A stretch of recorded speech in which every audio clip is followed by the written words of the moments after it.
안녕하십니까. 송국근의 혼술 4월 13일 월요일입니다. 선거 이제 이틀 앞으로 다가왔습니다. 21대 총선 4월 15일 수요일 날 실시가 되죠.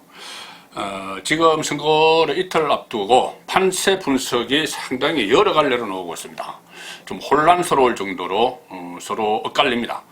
여론조사 기관도 그렇고 언론도 그렇고 다만 엇갈리는데 하나는 지금 집권 여당 세력이 집권 세력이 승리를 할 것이다. 거기에 대해서는 거의 뭐 일치된 의견을 내놓으면서 단지 그 격차를 가지고 여러 가지 이야기들이 나오고 있습니다. 언론 분석, 여론조사 결과가 다 달라서 좀 어지럽기도 합니다. 대체적으로는 이제 집권당이 우세하다고 나오는데, 지금 당 안에, 여야 당 안에서도 서로 분석들이 조금씩 다릅니다. 일단 범진보 집권 세력 쪽을 보면은, 유시민 노무현 재단 이사장이 그런 말을 했죠. 비례대표로 합치면은 범보수가 범진보가 180석이 가능하다. 이렇게 얘기했습니다. 180석. 5분의 3이죠. 300석 중에서. 여기에 대해서 또 양정철 이렇게 이야기를 하니까는 유시민 씨가 이렇게 이야기하니까는 양정철 민주정책연구원장 지금 선거를 뭐 뒤에서 뭐 총괄하고 있다고 합니다. 양정철 씨가 원래는 유시민 씨와 상당히 찰떡궁합을 보이는 인물인데 이렇게 이야기했습니다. 180석 이야기를 듣고 우리가 다 이긴 것처럼 의석수를 예상하며 후원하는 사람들은 저희를 의심해 볼 필요가 있다. 이렇게 깜짝 놀라서 경고를 보냈습니다. 자, 이렇게 너무 그렇게 180석 이렇게 하면 우리가 오히려 불리해. 뭐 이 이야기겠죠. 이낙연 민주당 상임선대위원장도 이렇게 경고를 했습니다. 누가 국민의 뜻을 안다고 함부로 말할 수 있는가 이렇게 질타를 했습니다. 짐짓 그런 질타를 한 것이죠. 그것이 일종의 표정 관리를 하고 있는 집권 세력에서는 표정 관리를 하고 있는 그런 모습인데 실제로 이 여당 내부에서는 이 승리를 예감하고 벌써 이 자축하는 분위기까지 막 감돌고 있습니다. 좀 표정 관리를 하면서 약간 톤다운을 시키는 그런 상황인데 제가 볼 때는 이해찬 민주당 대표가 한 이야기가 지금 민주당 안의 분위기 같습니다. 뭐라고 그러냐면은 이번 선거에서 저희가 민주당이 1당은 확보를 했다. 2단계 목표는 우리가 과반수를 넘는 다수당을 만드는 것이다. 과반수 150석 이상. 뭐 유시민이 이야기한 180석까지도 될 수 있겠죠. 자, 이런 상황에서 보수 야당 미래통합당의 분위기는 어떨까요? 자, 미래통합당 박형준 공동선거대책위원장이죠. 박형준 위원장이 오늘 이런 이야기를 했습니다. 이대로 가면 개헌 저지선은 100석입니다. 개헌의 의결수가 국회 의결이 3분의 2, 200석이니까 개헌을 저지하려면 100석 이상을 갖고 있어야죠. 개헌 저지선 100석도 위태롭다. 이렇게 이야기를 했습니다. 그러면서 주말에 자체 여론조사 여의도 연구원에서 여론조사를 합니다. 판세 분석을 해보니 너무나 심각한 위기의식을 느꼈다. 이렇게 이야기합니다. 자, 한쪽은 180석 이상까지 이야기하고 한쪽은 올해 100석도 안 될 거다 이야기하고 어떻게 보면은 양쪽이 거의 뭐 같은 상황 인식이라고 볼 수 있는데 전혀 그렇지 않습니다. 여기에 다른 어떤 복선들이 있죠. 자, 가령 예를 들어서 만일 우려한 대로 범진보 진영이 180석을 가져가면은 이 5분의 3인데 이 5분의 3 의석은 국회 선진화법을 무력화시키는 겁니다. 그러니까는 각종 법안들을 패스트 트랙에 태워서 그전에 연동형 비례대표제 그때는 민주당 혼자서 못하니 5분의 3이 안 되기 때문에 군소정당, 정의당들이나 이런 도움을 받았죠. 도움을 받으면서 뭐 공수처나 이런 것을 처리하기 위해서 연동형 비례대표를 준다 이렇게 해서 또 도움을 받아서 뭐 4+1 이런 이야기 나왔는데 민주당이 단독으로 180석을 확보를 하면은 유시민 말처럼 그럴 필요가 없습니다. 민주당은 아무 법이나 다 처리할 수가 있습니다. 5분의 3을 확보를 하면은 국회 선진화법에 따라서. 그래서 180석 이야기를 하는 것이고 이 개헌 저지선 박형준 위원장이 개헌 저지선을 이야기하는 것은 200석을 넘으면은 개헌이 가능하죠. 국회 의결 정족수가 3분의 2, 딱 100명, 300명 중에 200명. 그래서 제가 몇 차례 말씀드렸지만은 총선 후에 여당이 이기면 개헌 정국이 도래할 것이라고 했는데 이렇게 되면은 개헌을 하는데 거칠 게 없게 됩니다. 뭐 다른 범진보 정당에 도움 받을 필요도 없이 그냥 민주당 그리고 또 위성정당 같이 쫙 나가면 됩니다. 더불어시민당 같이 쫙 나가면 바로 개헌을 할 수가 있죠. 그렇게 되면은 뭐 윤석열 검찰총장 퇴출은 시간 문제고, 또 울산시장 선거 개입 의혹, 또 다른 여러 가지 신라젠 사건이나 권력형 비리 의혹이 있는 수사들도 전부 다 물거품이 되고 바로 개헌 정국으로 들어가게 되는 그런 상황을 염두에 뒀기 때문에 박형준 위원장이 개헌 저지선도 곤란하다, 좀 도와달라, 이렇게 이야기를 하는 겁니다. 물론 통합당 안에서도 뭐 박형준 위원장은 백석 이야기를 했지만은 좀 다른 목소리도 나옵니다. 김종인 총괄선대위원장은 박형준 위원장이 백석 이야기를 했다는 말을 듣고 엄살 떠나라 그랬겠지. 누가 그래? 그 엄살 떠나라 그랬겠지. 이렇게 이야기했습니다.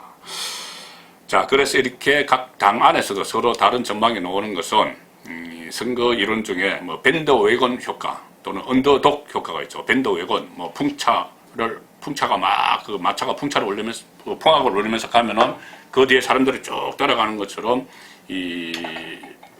그 성자를 쫓아가는 그런 효과를 노리는 쪽에서는, 밴드웨건 효과를 노리는 쪽에서는 우리가 이기고 있다, 이렇게 이야기하는 것이고, 또 언더독 효과, 그러니까 개가 싸움을 할 때 밑에 깔린 그 개에 대해서 동정심을 보이는 그 효과를 노리는 쪽에서는 우리가 지고 있다, 이렇게 이야기하는 겁니다. 자, 그렇다면은 실제로는 어떨까? 선거권의 혼설이 항상 시작하기 전에 삼성년 정치부 기자의 촉으로 혼란스러운 정치 시사 이야기를 술술 풀어본다고 했는데, 제가 총선 취재를 상당히 오래 했습니다. 18대 때부터 국회 출입했으니까는, 13대 때부터 출입했으니까는 14대, 15대, 16대, 17대, 18대, 19대, 20대, 지금 21대 총선까지 8번째 총선을 취재를 하고 있습니다. 자, 뭐 제 전망도 틀릴 수가 있습니다. 저 4년 전에도 이 방송이나 여러 곳에서 총선 전망 그때 다 틀렸죠. 여론조사 기관도 틀리고 평론가도 틀렸는데 저도 그때 많이 틀렸습니다. 그렇지만은 이번에는 그때의 실패를 거울 삼아서 한번 분석을 해보겠습니다. 결론부터 말씀드리면은 먼저 유시민이 이야기하는 100석 또는 박형준이 이야기하는 유시민이 이야기하는 180석, 박형준이 이야기하는 100석 모두 비현실적인 계산입니다. 이것은 밴드웨건 효과나 언더독 효과를 노린 이야기죠. 자, 유시민은 가장했습니다. 왜 그러냐? 지지세력, 지금 막판에 지지세력, 친문 진영을 결집하기 위해서, 야, 우리 이기고 있으니까 조금만 더 하면 우리 개헌선까지도 갈 수 있어. 뭐 지금 180석, 이렇게 이야기하는 것이고, 박형준은 엄살을 부리는 것이죠. 김종인 위원장 말처럼 엄살 떠나라 그랬겠지. 그래서, 야, 우리 너무 지고 있어. 언더독. 그렇게 되면은 좀 사이 보수들, 좀 어렵지만은, 코로나 때문에 어렵지만은, 우리 보수들이 좀 투표장에 나와서 투표를 해줘야지 우리가 이 집권 세력의 폭정을 막을 수 있어. 그런 의미에서 이야기한 겁니다. 자, 그런 상황인데, 결론을 보통 먼저 말씀드리면, 선거권의 혼술 전망은 지금 대등한 승부가 펼쳐지고 있다. 나가서 범보수 진영이 승리할 수도 있다.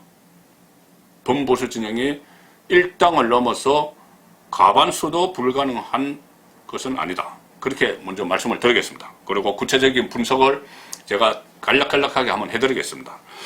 자, 권역별에 지금 253개 지역구가 있고 47개 비례대표가 있죠. 비례대표는 정당 투표로 따로 뽑고, 지역구는 각 개별 후보들을 뽑는 것이죠. 권역별로 지역구 의석수를 보면 이렇습니다. 전체 253개 중에서 수도권이 121, 거의 절반이죠.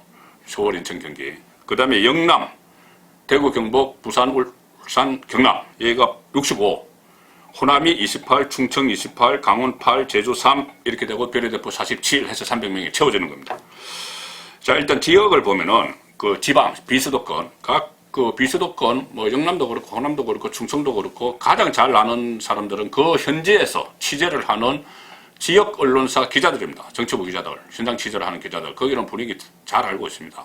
그래서 제가 그쪽 지역의 기자들을 많이 알기 때문에 쭉 취재를 한번 해본 결과, 대구, 경북과 부산, 울산, 경남 4년 전 총선에서는 상당수 의석을 민주당 쪽에 내줬죠. 대구만 해도 2개 내줬고, 그리고 2018년 지방선거에서도 시도지사 다 내줬습니다.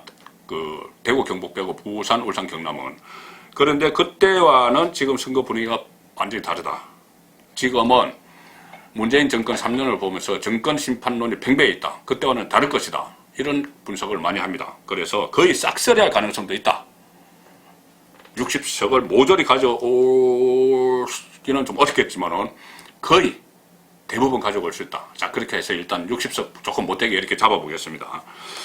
그 다음에 반대로 민주당은 호남에서 지금 4년 전에는 뭐 안철수 국민의당 바람 때문에 호남에서 3석분을 못 얻었지만 이번에는 뭐 28석 다 가져간다고 해도 영남의 60석과 28석은 그 2배 차이가 되죠. 어쨌든 60석 정도를 60석 언저리를 가져간다. 그 통합당이 그렇게 딱 놔두고 충청을 보면은 충청이 28개 의석이 있는데 거의 호남과 같습니다. 그런데 충청은 지금까지 총선 결과를 보면은 거의 보수와 진보로 반씩반씩합니다. 반씩.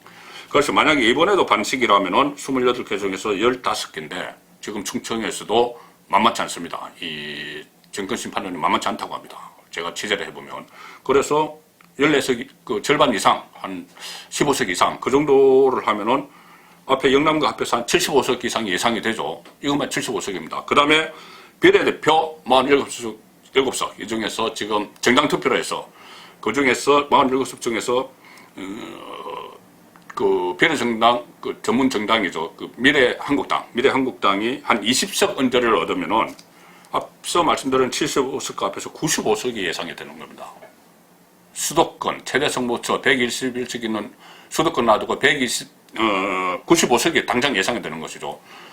수도권 다 빼버려도 박형준 위원장이 이야기한 것 100석 그렇게 되네요.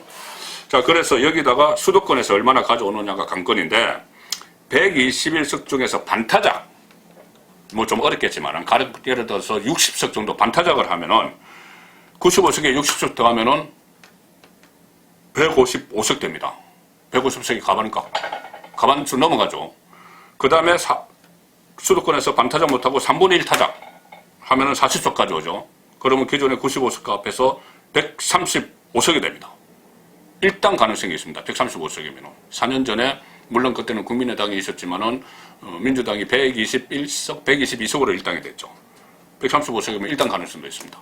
자, 이런 상황에서, 지금 총선을 이틀 남겨두었는데, 4년 전에는 반대로, 당시 김무성 새누리당 대표가 보수 쪽에 집권당이었죠. 180석을 예상을 했는데 완전히 틀려서 121석 받았습니다. 그래서 지금 진보 세력의 주장대로 유시민의 주장대로 180을 예상을 했지만은 거기서도 120석 이하로 내려갈 가능성. 그렇다면 반대로 통합당이 제1당이 되거나 가반수가 될 가능성도 있다. son국간의 혼술이 총선 이틀 전에 내려본 예측이었습니다.